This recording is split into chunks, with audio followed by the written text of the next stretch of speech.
Greetings. My name is Dr. Waddell Brooks, Sr., your host, and this is Community Focused. We're very fortunate to have with us exemplary person. As a matter of fact, he graduated from North Chicago Community High School in 1968. He is now a retired superintendent of schools, South Holland, Illinois.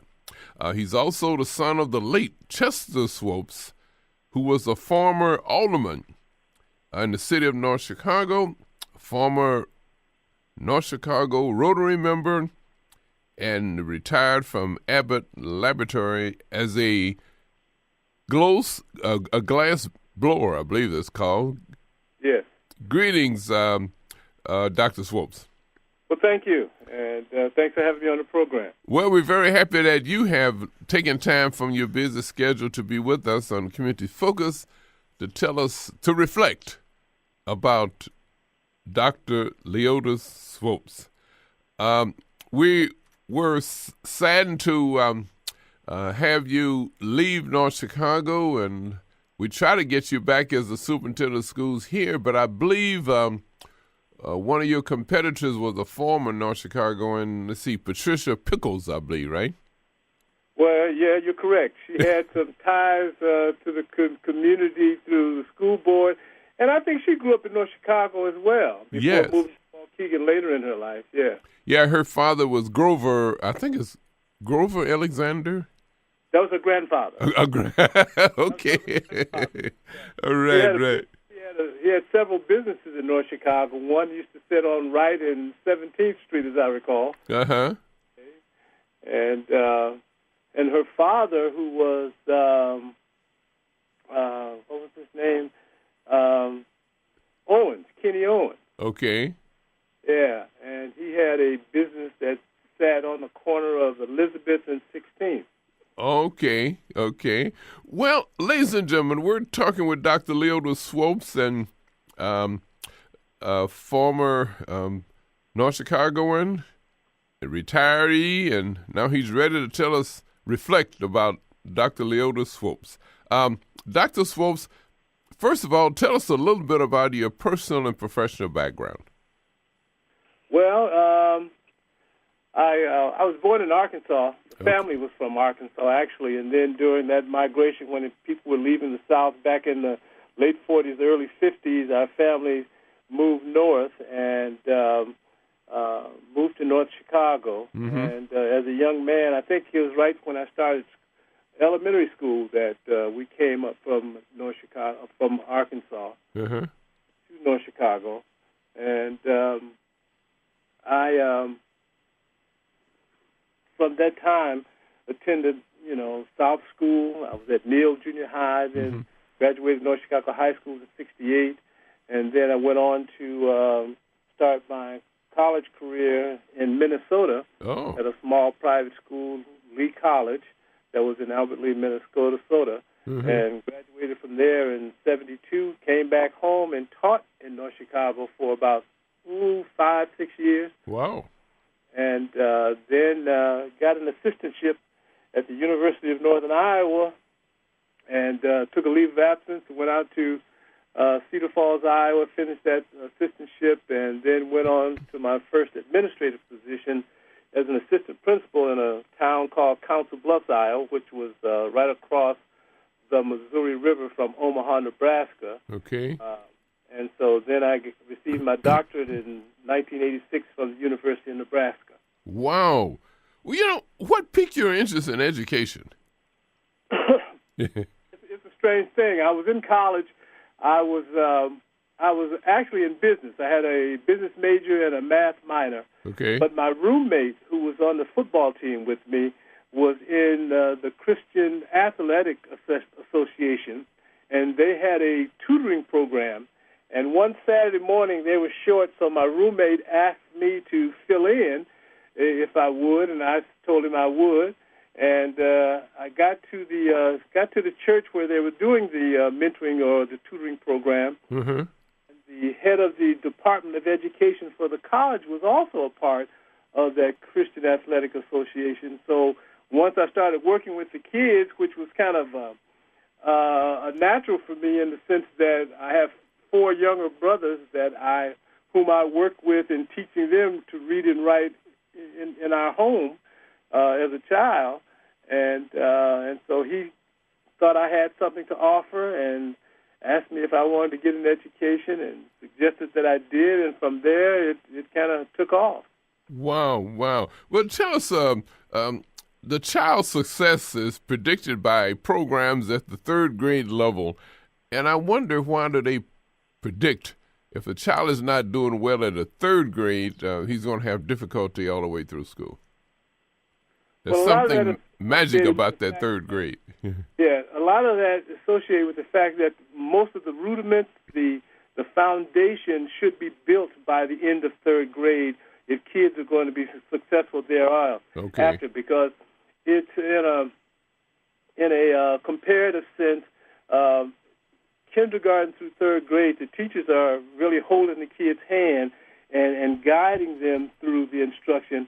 And then when 4th grade starts, they're left more independently to do the things that they need to do to be successful at those higher grades.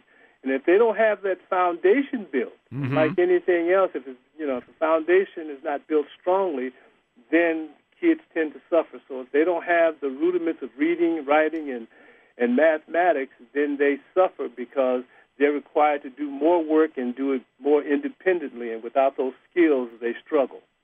Well, what about the importance of parental support?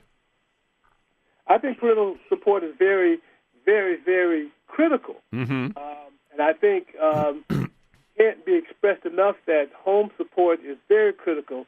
However, many homes, and especially for poor and minority students, parents send their kids to school to learn those things, quote unquote, and at some points neglect their responsibility as being the first teachers of those children, and not realize how important it is for them to do things with their children on an ongoing basis and not leave it entirely to the school, because the school and the family must work in cooperation for its children to be successful.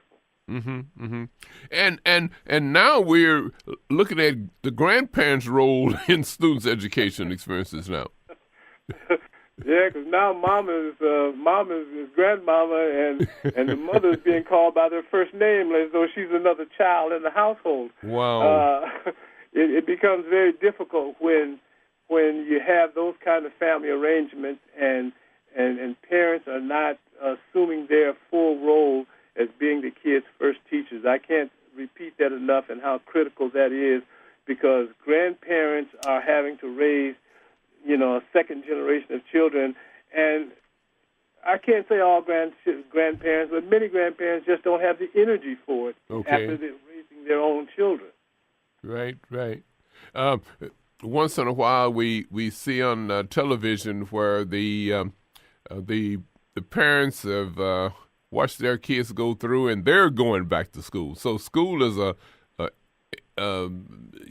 ever learning process, then, right? It is. They even have something called now the non-traditional student, and those non-traditional students in the college set are older people coming back to school and continuing their education to try to improve their lives. Wow. Well, I think it was President Bush that instituted a program called No Child Left Behind. What was the significance of that? Well, No Child Left Behind was somewhat of a pipe dream, and the whole idea behind No Child Left Behind was that within a certain amount of time, I think it was 14 years, they were given the country to raise the achievement of students so that all kids are at grade level or above by the end of that time period. So when 2014 rolled around, every child in the United States ideally was to be at or above grade level in reading and math. No, did that happen? Of course not. It caused a lot of consternation on teachers and administrators and whatnot, and sent things in a tailspin. It gave the state some latitude to manipulate those numbers, because every year I think it was supposed to increase by 7%. Okay. And so the state, the teachers, administrations, and school districts complained to such a great degree that the federal government allowed them to manipulate those numbers, but they still didn't change the end date as of 2014 for all those children to be at or above grade level. And many school districts did adjust those numbers, but when it came to the end, many school districts were not,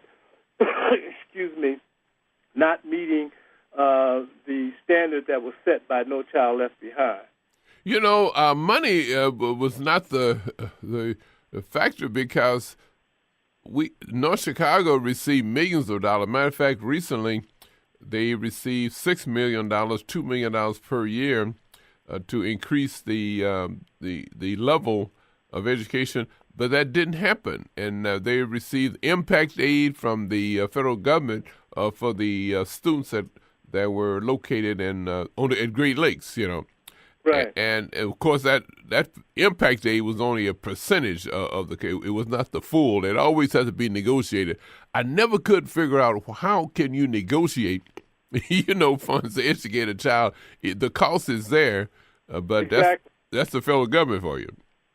Yeah. Part of it is, it's all in the formula that the state sets up for attendance and what they do with school districts and how they fund school districts. Uh-huh. And funding has always been an issue. The impact aid is supposed to, in a sense, from my understanding, make up for what the school district doesn't get from the government or the state in the educational funding for students. Right. And so I don't know how you negotiate that other than the fact that whatever difference there is, somebody's supposed to make it up, and I think that's what impact aid was designed to do. Now, whether it does that or not, in reality becomes a question of politics more so than anything else. Ladies and gentlemen, if you just tuned in, we're talking with Dr. Leotis Swopes, former graduate of North Chicago Community High School, I believe 1968, and now he's a retired superintendent of schools residing in South Holland, Illinois. Again, he's the son of the late Chester Swopes, a former retiree from Abbott Laboratories, member of the North Chicago Rotary Club, and an alderman in the city of North Chicago. Dr. Swopes, I mentioned about your father being an alderman, a politician, but you never did care to be interested in politics, right? Not really. It's a funny thing. As an educator, especially as a top-level education administrator, you want to divorce yourself from the politics, but you really can't. Because the game is politics. At the top of the game, outside of the running school districts and whatnot, a lot of superintendents, have the largest number of employees in a community than any other business. They run food services, but they don't have degrees in food service, but they have to run some of the biggest cafeterias and whatnot in food service industries than most cities have to run. You do that with bus communication as well. You're not schooled in running buses, but you got to be able to and negotiate bus contracts and whatnot. And so there's a lot of things that are tied to schools that aren't necessarily, visible on the surface. But yes, you can't be divorced from politics, because then you have to also talk about those things that impact education at a high level. And you talk about impact aid. There was a time back when North Chicago was not to receive it, as I recall, and they had to go to the federal government and whatnot and make their appeal to getting that money and how vital that money was to the North Chicago school system. So it gets real political, so you have to cut your teeth on politics as you go, because it impacts everything that you do as a top-level administrator. Well, why are public schools lagging behind in test scores and in the schools? And also the dropout rate is exceedingly high for especially minority students. It's a loaded question, I guess. Huh? Yeah. There's a lot to that question when you talk about dropout rates. And basically we're talking about student achievement. Why is it that kids don't succeed in school? Yeah. What are the kinds of things that keep them out of school or turn them off from school and whatnot? Uh-huh. And all these things are related to student achievement. And these are the things that impact on kids, so-called, as you described, as lagging behind. Mm-hmm. Because we talk about student achievement. That's what No Child Left Behind was about. That's what the Elementary and Secondary Educational Act is all about. Okay. And that's one of the cornerstones of having a good community is having a good school district. Yeah. So it all relates to student achievement, and students who tend to fall behind, or if your school district is looked at as a district where kids are not succeeding in school, it focuses on, that aspect of why aren't kids doing any better in school, and what are the reasons for that, and how do we fix that when we discover that that's the case. And that's, as you said, it's a loaded situation because there's no one answer to that. It's a very complex situation, but I do believe that it's not an insurmountable situation in any case. There may be attributes of single-parent families that are associated with that, the socioeconomic status of families, sometimes associated with that. But even though those are large hurdles, I don't think they are the knockout punches as to why kids don't succeed. And this is only coming from me. I think school systems don't succeed for reasons of kids making progress, is that somewhere inherently it's not believed that they can succeed. I think people look at the baggage that kids bring to school, the kids themselves, and that's Leotis Swopes talking. That's been my experience. I've been associated with school districts as well as a building principal with buildings where we've had similar socioeconomic situations, and we've been able to make a difference in those cases. And so my experience has been, once you can work with teachers and work with support networks, parents and whatnot, and have them believe that kids can learn, you create a different kind of culture. And once you create that culture, then kids step into an arena where the expectation is such that they have to perform. Now, if you don't have those kinds of supports or those kinds of expectations from teachers and administrators, then you get a different animal. And I think that animal is that ugly beast that we associate with student failure in schools that lag behind. Because we either pay now or pay later, because when a child drops out of school, a student drops out of school, then without a high school education, they're going to probably do the things that cause them to be incarcerated. And once they've been incarcerated and get in the system, then they're lost.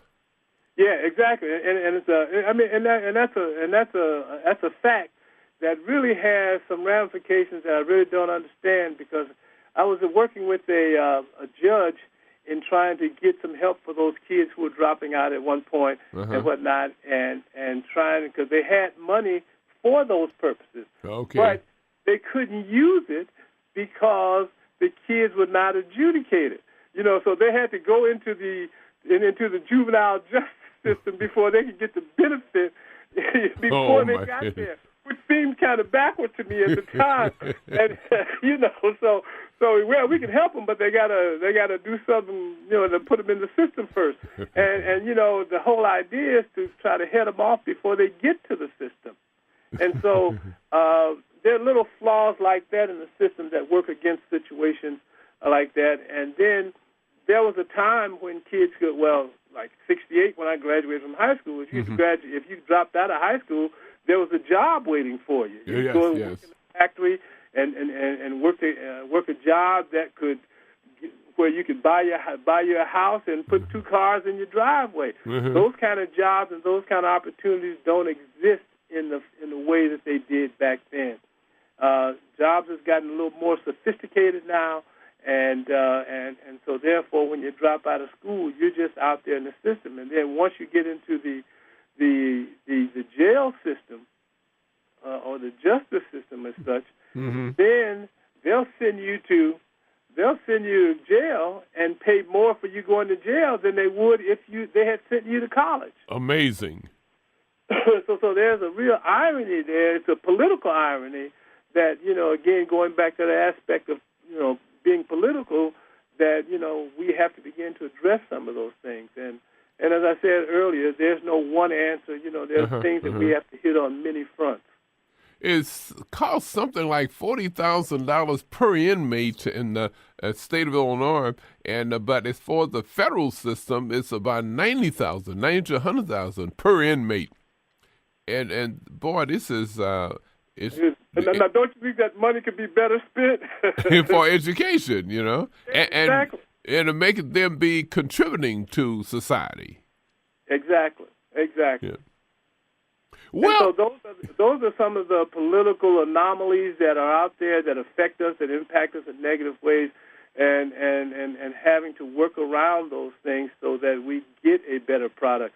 And you mentioned incarceration, and earlier you talked about third grade. Well, there's a report out that says that the determination of how many beds that prisons will have to build is based on fourth grade reading scores. If kids are not reading at or above grade level at the fourth grade level, then that's a determinant as to how many beds that prisons will build, in lieu of anticipation that if they're not reading at fourth grade, by the time they get to be 17, 18 years old, they're going to be in prison. Now, there's data that supports that, right? Yes. Wow. Yes. In fact, the chairman of the Illinois State Board of Education, who is Reverend James Meeks, who used to be Senator Meeks out of Illinois. Yes. Now he's the chairman of the state school board now. Okay. Now this came straight from him in a speech on a Martin Luther King Day celebration, where he talked about if you had invested 10 years ago in the prison system, you had invested $700 10 years ago in the prison system, you'd be a millionaire 7 times over today. Wow. Yeah. Wasn't there a judge that was convicted, I believe that's out east, I think it was Philadelphia, was contributing to the system by kids come through? In a way, yeah. And as I see it, they all do, because as they find ways to put kids in prison as opposed to educating them, I think it becomes one vicious cycle of how this system impacts kids who don't get the fundamentals of education at an early age. What about the advent of charter schools? Well, charter schools suggest basically that we're going to do things in a non-conventional way. Okay. If the regular education is the conventional way of doing things, charter schools say we're going to do it in a non-conventional way without some of the constraints that the state and the federal government put on us, and we think we can educate kids in a different way, but in a more effective way. Mm-hmm. Now, the research is pretty much 50-50 on those schools that work and those schools in the sense of charter school that don't work. Now, Milwaukee started a lot of this, and they've been the kind of the litmus test for many charter school situations in working with kids. But what they find most of the time is that parents in communities keep their kids in those community schools because they're familiar with them, and then charter schools branch out and are able to pull from across city situations and get a what I would call, quote unquote, a more perfect student. And so it makes them look more successful, because if they pull in a kid that has behavioral problems, they can easily put that kid out of the situation, out of the charter school without any fanfare, and that kid has to come back to the public school. So charter schools have had some positive things to them, and there's also some negative things to them. Public education, for the most part, doesn't support charter schools because they think they take away from the public school. And again, as I said, they siphon off those students that would probably be successful anyway. Okay, right. I mentioned that because there's one in the school district of North Chicago located at Forsyth School. And the public schools are saying that their scores are not much greater than theirs. No, and that happens a lot. You know, and like I say, the research says about 50-50. You know, those that work and those that don't work as well. But the millions of dollars they pay, you know, to charter school, it's coming out the public school money. Because charter schools say we are public school, you know, because they get public school monies. Exactly. They siphon off public school money for the kids that come to them, the public schools don't get. Right. Well, what about 19... And when you say that people go there, it's a mind thing. It's an expectation. It's a belief that charter schools are better, and whereby they may not be any better, but yet they think they're in a better situation, and that makes a difference sometimes. Yeah. Well, we may end up with just a comment. 1954, Brown versus Board of Education, Topeka, Kansas. Has things changed much since then? Have they lived up to the creed? I don't think the full essence of what Brown actually stood for has manifested itself. No. Okay. Have things changed? Yeah. They've changed quite a bit. Little Rock, Arkansas was integrated in 57. You know, some of the colleges, Medgar Evers and a few others attended University of Alabama and whatnot. So some doors have been opened as a result of some of the actions that Brown brought about. However, I think that when Brown came through and they began implementing Brown, they looked at black schools as though they were not good schools, and that was never the issue. Okay. And so therefore they started getting rid of black administrators and black teachers and whatnot and trying to put them in all white schools and whatnot. But, you know, Brown was just saying that we should have equal access to all that is available to students anywhere in the United States. Okay. And I think it got misinterpreted or misimplemented in ways that supported thinking that wasn't really true within the case of Brown. So, so Brown has done some good things. The realization of Brown has not completely happened even yet. Right. Well, we may end the program with just a little political statement here, if you want to call it that, but it is a fact. The John Hanson, Hanson, was the first president of the United States that was under the Articles of Confederation. Now, George Washington is taught in the public schools to be the first president of the United States, but he was the first president under the United States Constitution, which was ratified in 1787. But he really was the fifth, I believe, president of these United States of America. So we have everybody looking at President Obama as the first president, but John Hanson was the first president of the United States of America. Well, I want to thank you very much. I think what we do, we need to have you come down from South Holland to be on our community forum. This 1 hour television show, and we have more time to go in depth. We'll have twice as much time as we have here on the radio to go in depth to talk about this educational system. I would appreciate that and would like that very much. Dr. Leotis Swopes, thank you very much. Quite welcome. And ladies and gentlemen, we want to thank you for listening to another awareness session on Community Focus. My name is Dr. Waddell Brooks, Sr., your host.